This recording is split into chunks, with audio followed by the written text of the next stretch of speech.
जब मैं अपनी ये किताब the ultimate guide to UPSC essays लिख रही थी तो अक्सर मेरे दिमाग में एक ख्याल आता था, ऐसी कौन सी 3-4 चीज़ें हैं जिन्हें हम अगर ध्यान रखें तो हम अपने ऐसे को बहुत बेहतर तरीके से लिख सकते हैं। तो उस दौरान मेरे पास ये 5 टर्म्स आइडेंटिफाई हुई। First is thematic.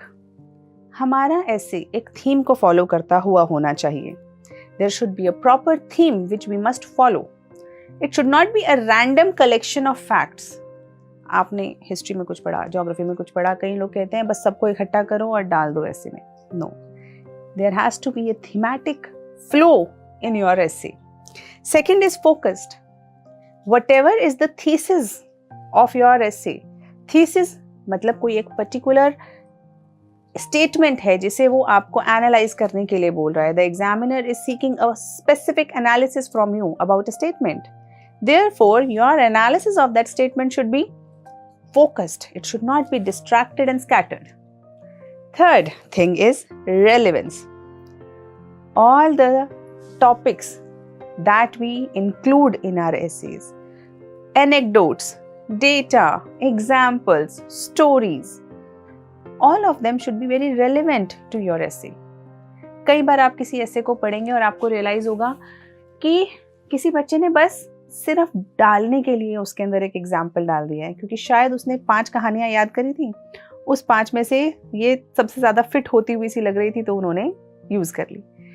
Not good. We have to understand that essay is not just the collection of different examples together.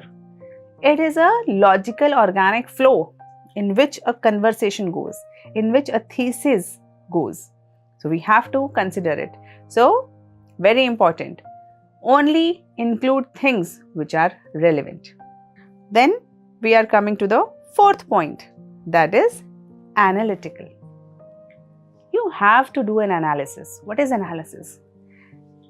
जब आप ऐसे लिख रहे हैं तब आप उसके डिफरेंट डायमेंशंस को एक्सप्लोर करते हैं, आप उसके प्रोज कॉन्स को एक्सप्लोर करते हैं, आप उसकी medium term, short term, long term benefits और इश्यूज को एड्रेस करते हैं, आप उसके डिफरेंट आसपास के जितने इन्फ्लुएंस के जोन में जितनी चीज़ें होती हैं उन्हें डिस्कस करते हैं.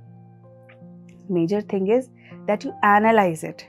It shows that you can understand a complex topic and you can dissect it to understand various dimensions. तो उसमें analysis होना बहुत ज़रूरी है. Analysis is the key. ऐसे का मतलब ही है it should be analytical. And lastly, it should be creative.